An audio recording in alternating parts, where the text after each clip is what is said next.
स्वागत है दोस्तों, आज 16 जुलाई 2023 दिन रविवार का। हैप्पी संडे आप सभी को। आज के मुख्य समाचार, बड़ी खबरें, देश और दुनिया का ताजा अपडेट लेकर हाजिर हो गए। देश के अलग अलग राज्यों की ओर से, सरकारों की ओर से महत्वपूर्ण अपडेट, नए नियम, बड़ी घोषणाएं और बड़ा ऐलान की जानकारियां लेंगे। बहुत ही महत्वपूर्ण और काम की ताजा खबरों का अपडेट आपको मिलने वाला है, इसलिए इस वीडियो को आप पूरा ध्यान से आखिर तक जरूर देखते रहिएगा। हमारी टीम की मेहनत और मोटिवेशन के लिए प्लीज इस वीडियो को आप लाइक भी जरूर कर दीजिए, फेसबुक और व्हाट्सएप पर ज्यादा से ज्यादा शेयर कर दीजिएगा। तो आइए दोस्तों, बिना टाइम विलंब के शुरुआत करते हैं आज की पहली बड़ी खबर। यूएई के राष्ट्रपति ने पीएम मोदी को बांधा फ्रेंडशिप बैंड। पीएम मोदी ने कहा, हमारे रिश्ते बेहतर हुए हैं। दरअसल प्रधानमंत्री नरेंद्र मोदी जी शनिवार को एक दिन के लिए यूएई पहुंचे और यहां पर पीएम मोदी को सेरेमोनियल वेलकम दिया गया। यूएई के राष्ट्रपति भवन कसर अल वतन में पीएम मोदी का स्वागत किया गया और इस दौरान राष्ट्रपति ने पीएम मोदी की कलाई पर फ्रेंडशिप बैंड भी बांधा। फ्रांस के 2 दिन और यूएई के 1 दिन के दौरे के बाद पीएम मोदी शनिवार रात करीब 9:30 बजे भारत लौट आए। यूएई में भी दोनों देशों के बीच द्विपक्षीय बैठक हुई है और इसके बाद साझा बयान में पीएम मोदी ने कहा कि दोनों देशों के संबंध पहले से काफी बेहतर हुए हैं। हर भारतीय अब यूएई को सच्चे दोस्त की तरह देखता है। पीएम मोदी के दौरे पर भारत और यूएई के बीच एक दूसरे देशों की करेंसी में व्यापार करने पर समझौता हुआ है। साथ ही आबू धाबी में आईआईटी दिल्ली का कैंपस भी खोला जाएगा। वह दोस्तों, दिल्ली से जुड़ी बड़ी खबर आ रही है। दिल्ली में शनिवार को यमुना नदी का वाटर लेवल कम हुआ है। रात 10 बजे यमुना नदी का जल स्तर घटकर 206.87 मीटर पर आ गया। पीएम नरेंद्र मोदी जी ने विदेश दौरे से लौटते ही एलजी से बाढ़ राहत कार्यों को लेकर फोन पर बातचीत की। शनिवार शाम को भी दिल्ली में तेज बारिश हुई। 3 घंटे में 11 mm बारिश हुई है। आईएमडी के मुताबिक 16 जुलाई को दिल्ली में हल्की से मध्यम बरसात हो सकती है। हालांकि अभी भी बाढ़ का पानी यमुना बाजार, लाल किला, आईटीओ, बेला रोड और आसपास के इलाकों में भरा हुआ है। राहत और बचाव के लिए एनडीआरएफ की 16 टीमें अभी भी तैनात हैं। वहीं पूरे देश के मौसम का हाल जाने तो अगले 24 घंटे में हिमाचल प्रदेश, मध्य प्रदेश, उत्तराखंड, उत्तर प्रदेश, पूर्वी राजस्थान सहित 20 राज्यों में भारी बारिश की संभावना जताई गई है। मौसम की जानकारी हम आगे और डिटेल में देखेंगे। इससे पहले बड़ी खबर आ रही है, यूसीसी पर विधि आयोग को सुझाव भेजने की जो डेडलाइन है वो बढ़ गई है। अब 28 जुलाई तक अपनी राय भेज सकते हैं। विधि आयोग का यह मानना है कि यूनिफॉर्म सिविल कोड का यह मुद्दा देश के हर नागरिक से जुड़ा हुआ है और ऐसे में कोई भी फैसला लेने से पहले उनकी राय जानना जरूरी है। समान नागरिक संहिता यानी यूनिफॉर्म सिविल कोड यूसीसी के बारे में सुझाव देने की जो तारीख है वो बढ़ा दी गई है। सुझाव देने की डेडलाइन 14 जुलाई को खत्म हो रही थी, लेकिन विधि आयोग ने जनता की भारी प्रतिक्रिया को देखते हुए सुझाव देने का जो समय है वो 2 सप्ताह यानी 28 जुलाई तक के लिए बढ़ा दिया है। विधि आयोग को समान नागरिक संहिता के मामले में अब तक 50 लाख से भी ज्यादा ऑनलाइन सुझाव मिल चुके हैं। हार्ड कॉपी के जरिए भी सुझाव मिले हैं। वहीं चंद्रयान 3 मिशन से जुड़ी बड़ी खबर आ रही है। चंद्रयान 3 पर इसरो ने अपडेट जारी किया है और बताया कि अच्छी तरह से स्पेसक्राफ्ट काम कर रहा है। शनिवार को चंद्रयान 3 मिशन का अपडेट देते हुए इसरो ने ट्वीट किया और यह बताया कि अंतरिक्ष यान पूरी तरह से ठीक है और उनके निर्देशों का सही तरह से पालन कर रहा है। 14 जुलाई की दोपहर को यह सफलतापूर्वक लॉन्च किया गया था। वहीं मोदी सरनेम केस में सुप्रीम कोर्ट पहुंचे राहुल गांधी। गुजरात हाई कोर्ट ने दोषी करार देने पर रोक लगाने से इंकार किया था। कांग्रेस नेता राहुल गांधी ने शनिवार को मोदी सरनेम केस में गुजरात हाई कोर्ट के फैसले को सुप्रीम कोर्ट में चुनौती दी है। वहीं अयोध्या से जुड़ी बड़ी खबर आ रही है। राम मंदिर निर्माण के लिए अब तक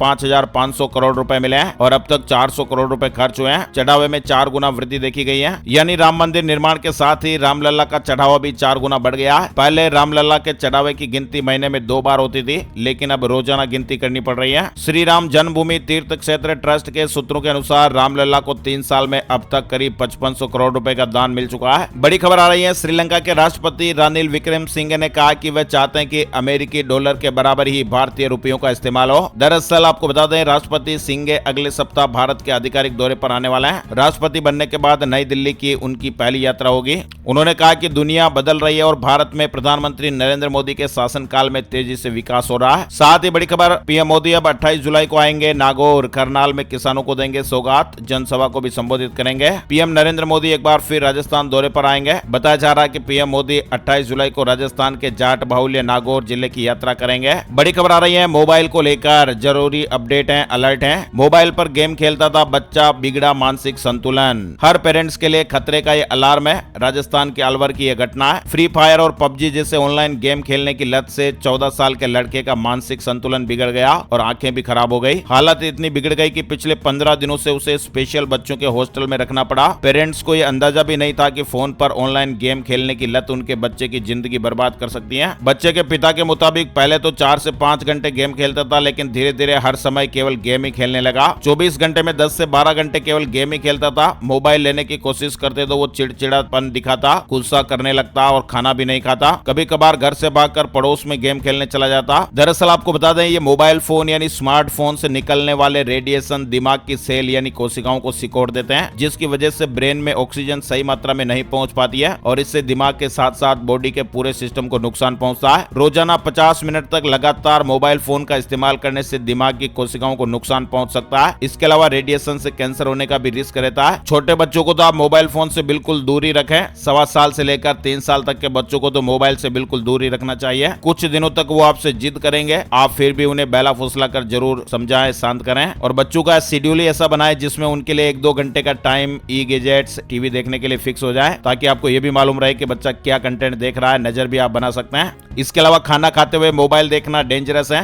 अगर बच्चे का दिमाग मोबाइल स्क्रीन पर लगा हुआ तो वह खाने की चीजों पर ध्यान नहीं दे पाएगा और बच्चे में कई तरह की दिक्कतें आ सकती हैं। एक्सपर्ट इस तरह से बातें बता रहे हैं। बच्चों को मोबाइल फोन से दूर रखने के लिए पेरेंट्स को ध्यान में रखना चाहिए। बच्चों के सामने आप भी फोन का इस्तेमाल कम करें। गेम खेलने पर बच्चे को थोड़ा डांट कर समझाएं। बिना जरूरत के बच्चे को फोन ना दें। पढ़ाई के लिए बार बार फोर्स ना करें। उनके साथ इंडोर और आउटडोर गेम खेलें। एक्टिव रखने के लिए बच्चे को पार्क भी ले जाएं। फोन में हमेशा पासवर्ड लगा कर रखें और अपने बच्चे को समय दें, साथ में घुमाने भी ले जाएं। पढ़ाई करते समय उनके साथ बैठें और घर पर ही बच्चे की मनपसंद खाने की चीजें बनाएं। प्यार से रखें, लेकिन फोन से आप दूरी जरूर बनाकर रखें। आगे बढ़ते दोस्तों, बड़ी खबर आ रही है। बाढ़ प्रभावित हिमाचल के दौरे पर अनुराग ठाकुर। कहा कि केंद्र ने राज्य के लिए 400 करोड़ रुपए मंजूर किए हैं। वहीं एसबीआई बैंक के करोड़ों ग्राहकों के लिए जरूरी और बड़ी खबर आई है। बैंक ने लोन पर ब्याज बढ़ा दिया और नई दरें 15 जुलाई से लागू भी हो गई हैं। देश के सबसे बड़े सरकारी बैंक यानी स्टेट बैंक ऑफ इंडिया ने सभी समयावधि के लिए अपने marginal cost based landing rate यानी MCLR में 0.05% का इजाफा किया है। इस वृद्धि के साथ ही उन कर्जदाताओं की EMI बढ़ेगी जिन्होंने MCLR पर लोन लिया हुआ है। वहीं 45,000 कर्मचारियों ने इस्तीफा सौंपा है। रायपुर में जुटे प्रदर्शनकारियों ने कहा कि छत्तीसगढ़ चाहिए संविदा मुक्त, हम डरने वाले नहीं। नवा रायपुर के तूता स्थित धरना स्थल पर प्रदेश के संविदा कर्मचारियों का आंदोलन जारी है। छत्तीसगढ़ से जुड़ी बड़ी खबर है। चलिए आगे बढ़ते। बड़ी खबर 18 जुलाई को NDA की दिल्ली में मीटिंग। नड्डा ने चिराग और मांझी को न्योता भेजा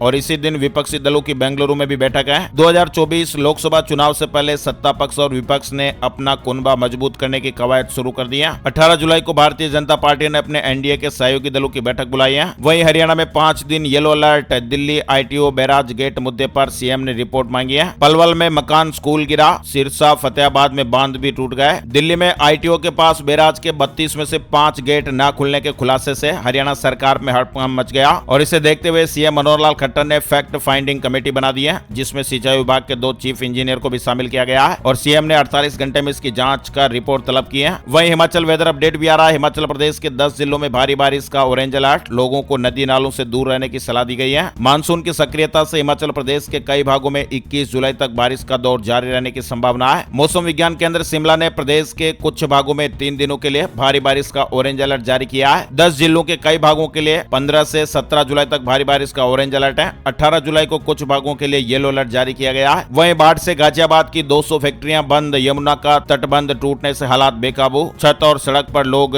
रात गुजार रहे हैं। सहारनपुर के 118 गांवों में भी पानी घुस गया है। भीषण बारिश और पहाड़ों से आ रहे पानी से यूपी में भी हालात लगातार बिगड़ते जा रहे हैं। गाजियाबाद, नोएडा और सहारनपुर में बाढ़ जैसे हालात हैं। गंगा, यमुना और हिंडन नदी का पानी 3 शहरों के 192 गांव और 28 कॉलोनियों में घुस चुका है। गाजियाबाद में 200 फैक्ट्री बंद करनी पड़ी, जबकि नोएडा में अलग अलग कॉलोनियों में फंसे करीब 3500 लोगों को रेस्क्यू भी किया गया। बर्ड फ्लू से जुड़ी खबर आ रही है। हाल ही में बर्ड फ्लू को लेकर चेतावनी जारी की गई है। संयुक्त राष्ट्र की 3 एजेंसियों ने कहा कि बर्ड फ्लू इंसानों को भी तेजी से संक्रमित कर सकता है और ऐसे में इससे बचाव के कदम उठाने होंगे। संयुक्त राष्ट्र ने दुनिया भर के देशों को बर्ड फ्लू से बचाव के लिए सभी नियमों का पालन करने की हिदायत दी है। WHO ने कहा कि बर्ड फ्लू यानी एवियन इन्फ्लुएंजा में कुछ बदलाव हो रहा है और इससे बड़े पैमाने पर पक्षियों की मौत हो रही है। इंसानों में भी संक्रमण की आशंका बढ़ गई है। हाल ही में ब्रिटेन में 2 इंसानों में बर्ड फ्लू के मामले सामने आया। इससे पहले भी मई में भी इस वायरस के मामले रिपोर्ट किए गए थे और ऐसे में अब इंसानों में भी इस वायरस के फैलने का खतरा बढ़ गया है। हिमाचल प्रदेश से जुड़ी बड़ी खबर। अकुशल कामगारों को 375 रुपए दिहाड़ी देने की अधिसूचना जारी हो गई है, यानी इनकी दिहाड़ी 25 रुपए बढ़ाई गई है, जो पहले 350 रुपए थी, अब 375 रुपए मिलेंगे। न्यूनतम मासिक मानदेय भी 11,250 रुपए मिलेगा। हिमाचल प्रदेश में अकुशल कामगारों को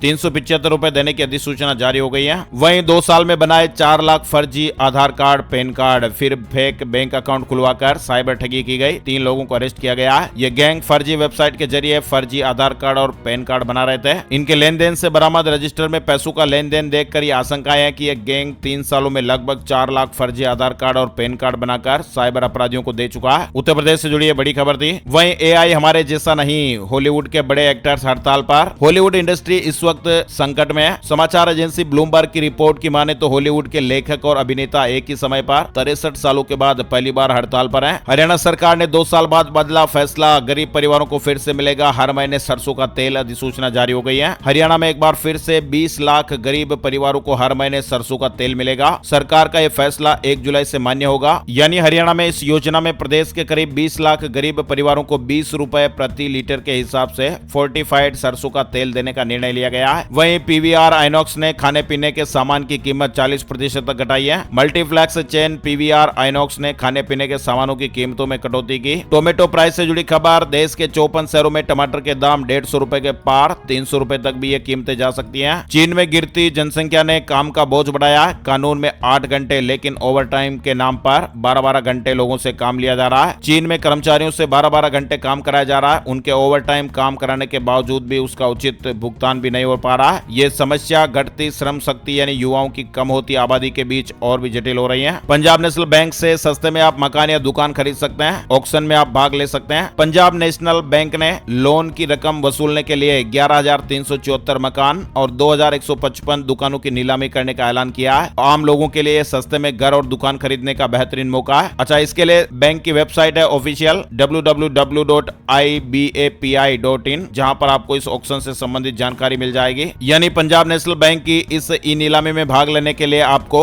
ibapi.in वेबसाइट पर जाना होगा। वहीं मणिपुर से बड़ी खबर। मणिपुर में लगातार हिंसा जारी है। महिला के घर में घुसकर गोली मारकर जान ले ली गई। चेहरा बिगाड़ा। इंटरनेट बैन 5 दिन के लिए बढ़ा दिया गया है। मणिपुर में हिंसा जारी है। फिलहाल 20 जुलाई तक इंटरनेट बैन को बढ़ा दिया गया है। दिल्ली से जुड़ी बड़ी खबर। अगर आप भी देश की राजधानी दिल्ली में अपना घर खरीदना चाहते हैं तो यह खबर आपको जरूर ध्यान में रखनी चाहिए। दिल्ली में घर खरीदना महंगा हो गया। दिल्ली सरकार ने अचल संपत्ति यानी प्रॉपर्टी की ट्रांसफर फीस में 1% की वृद्धि की है और यह बढ़ोतरी 25 लाख रुपए से ऊपर की प्रॉपर्टी पर लागू होगी। 25 लाख से कम कीमत की प्रॉपर्टी पर राहत मिलेगी। यानी महिला या ट्रांसजेंडर के नाम पर 25 लाख रुपए से ज्यादा की प्रॉपर्टी ट्रांसफर करने पर ट्रांसफर ड्यूटी शुल्क 3% होगी। पहले यह 2% थी। पुरुषों के मामले में 25 लाख रुपए से ज्यादा की प्रॉपर्टी ट्रांसफर करने पर 3% के बजाय 4% ट्रांसफर फीस होगी। सरकार ने इस संबंध में नोटिफिकेशन जारी कर दिया है। वहीं गेहूं और अरहर दाल की कीमतों में गिरावट आ सकती है। सरकार ने एक गजब का प्लान बनाया है। देश में रिटेल महंगाई काफी बढ़ गई है। चावल की कीमत में इजाफा हुआ है। सबसे ज्यादा अरहर दाल महंगी हो गई है। देश में हरी सब्जियों के साथ साथ चावल और दाल भी महंगे हो गए हैं। आम जनता की थाली से दाल के साथ साथ हरी सब्जियां भी अब धीरे धीरे गायब हो रही हैं। एक्सपर्ट ये बता रहे हैं कि फिलहाल आने वाले कुछ महीनों तक महंगाई से राहत मिलने की उम्मीद कमी है। लेकिन देश में एक राज्य ऐसा भी है जहां की जनता को महंगाई से जल्दी राहत मिलने की उम्मीद है। तमिलनाडु सरकार ने अपने राज्य में आम नागरिकों को महंगाई से निजात दिलाने के लिए बेहतरीन प्लान बनाया। केंद्र सरकार से हर महीने गेहूं और अरहर दाल का स्टॉक लेकर जनता को कम रेट पर दी जाएगी। वहीं सीयूईटी यूजी परीक्षा का रिजल्ट जारी हो गया है। 22,000 से ज्यादा छात्रों को 100% मिला। नेशनल टेस्टिंग एजेंसी की तरफ से सीयूईटी यूजी का रिजल्ट घोषित हो गया।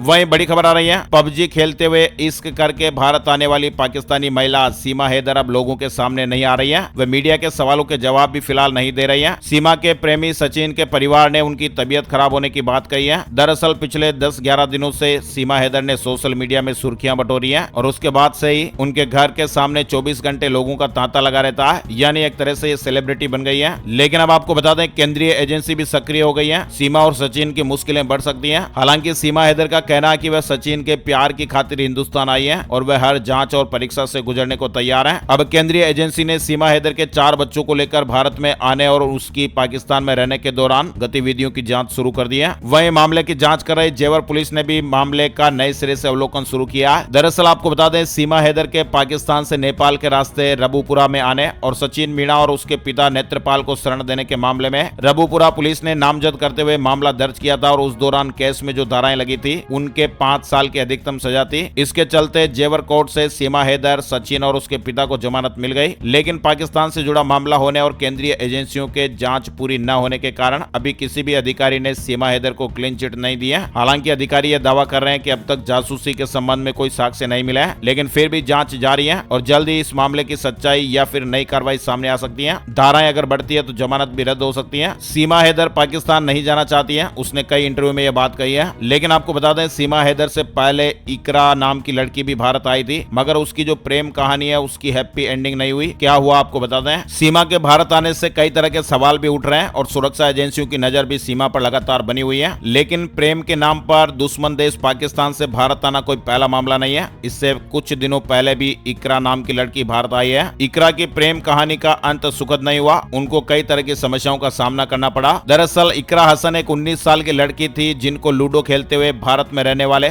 मुलायम नाम के लड़के से प्यार हो गया। इकरा भी नेपाल के रास्ते भारत पहुंची थी, लेकिन इससे पहले उन्होंने काठमांडू के एक मंदिर में शादी रचाई। अपनी शादी के बाद दोनों बेंगलुरु आ गए, जहां पर उन्होंने अपना नाम रवा यादव रख लिया। लेकिन बाद में बेंगलुरु पुलिस ने इकरा और उस लड़के को इसी साल जनवरी में गिरफ्तार कर लिया और इसके बाद फरवरी में इकरा को वाघा बॉर्डर पर पाकिस्तान को सौंप दिया गया था। और ऐसे ही सीमा हैदर का यह मामला अब केंद्र सरकार और विदेश मंत्रालय से जुड़ा हुआ है। ऑप्शन है कि सीमा भारत में लंबे समय के लिए वीजा के लिए अप्लाई कर सकती है और सचिन के साथ रह भी सकती है। और यही नहीं, अगर वह सचिन से शादी कर लेती है तो एक समय बाद कानूनी रूप से उसको भारत से बाहर जाने का अधिकार भी मिल जाएगा। देखते हैं आगे और क्या होता है। आगे बढ़ते दोस्तों, बड़ी खबर। मुंबई महानगर में 29 जुलाई तक नहीं उड़ा सकेंगे ड्रोन। 5 या अधिक व्यक्तियों के इकट्ठा होने पर भी प्रतिबंध लगा। इस तरह की मीडिया रिपोर्ट्स और खबरें। मुंबई पुलिस ने शनिवार को एक आदेश जारी कर महानगर में ड्रोन, रिमोट नियंत्रित माइक्रो लाइट विमान, पैराग्लाइडर, पैरामोटर्स, हैंड ग्लाइडर और गर्म हवा के गुब्बारे की उड़ान पर रोक लगाई है। एक अधिकारी ने इस तरह की जानकारी दी है। पुलिस के अधिकारी ने बताया कि यह निषेधाज्ञा आदेश शनिवार से 29 जुलाई तक लागू रहेंगे।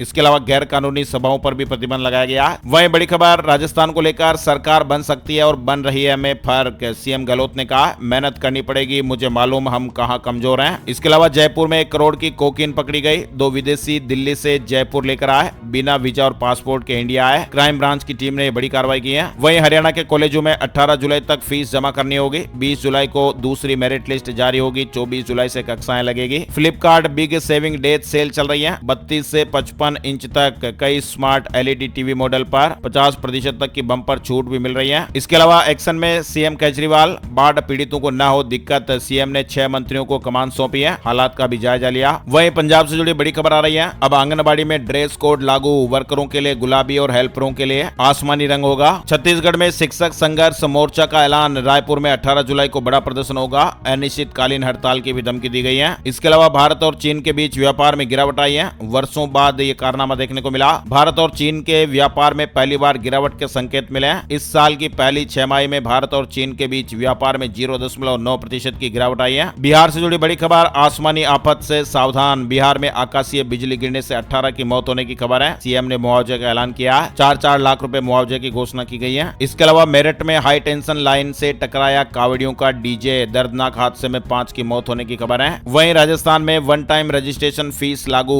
प्रतियोगी परीक्षार्थियों के लिए जरूरी खबर है। यानी अब प्रतियोगिता परीक्षा के लिए बार बार जेब ढीली नहीं करनी पड़ेगी। राजस्थान सरकार ने प्रतियोगिता परीक्षा के लिए 1 टाइम रजिस्ट्रेशन फीस लागू करने का फैसला लिया है और ऐसे में राज्य के लाखों अभ्यर्थियों को राहत मिलेगी। मध्य प्रदेश में नरेंद्र सिंह तोमर को मिली बड़ी जिम्मेदारी। चुनाव प्रबंधन समिति के संयोजक बने। वहीं मध्य प्रदेश से जुड़ी खबर। सरकारी स्कूल के विद्यार्थियों को साइकिल के बजाय 4,500 रुपए मिलेंगे। उत्तर प्रदेश में बड़ा प्रशासनिक फेरबदल देखने को मिला है। 8 IAS अधिकारियों का तबादला हुआ है। वहीं TCS ने डिविडेंड देने का ऐलान किया है। 9 रुपए प्रति शेयर अंतरिम डिविडेंड देगी कंपनी। वहीं शेयर मार्केट से जुड़ी बड़ी खबर है। विदेशी निवेशकों का भारतीय शेयरों पर भरोसा बरकरार है। जुलाई में अभी तक 14,582 करोड़ रुपए से ज्यादा का निवेश किया गया। वहीं कर्क संक्रांति 17 जुलाई को और कर्क संक्रांति के दिन सूर्य को जल चढ़ाने से सफलता और तरक्की मिलती है। सूर्य 17 जुलाई को कर्क में गोचर करेंगे। सूर्य इस राशि में 17 अगस्त तक रहेंगे। सूर्य के राशि परिवर्तन पर उन्हें जल चढ़ाने की खास परंपरा है। बड़ी खबर आ रही है। चीन रह गया पीछे। भारत ने घुमावदार घाट पर बना दी सबसे बड़ी सुरंग। इंतजाम ऐसे कि दुनिया देखती रह जाएगी। भारत में रोड इंफ्रास्ट्रक्चर के मोर्चे पर तेजी से बेहतर काम हो रहा है। एक्सप्रेसवे, हाईवे से लेकर बड़े बड़े ब्रिज बन रहे हैं। एलिवेटेड फ्लाईओवर और सुरंगें बनाई जा रही हैं। मध्य प्रदेश में आंगनबाड़ी कार्यकर्ताओं का 3,000 और सहायिकाओं का 750 रुपए बड़ा मानदेय आदेश जारी हो गया है। जुलाई माह के अगस्त में मिलने वाले मानदेय से ये तोहफा मिलने लगेगा। बड़ी खबर है। अब बड़ी स्क्रीन पर खेल पाएंगे एंड्रॉइड गेम्स।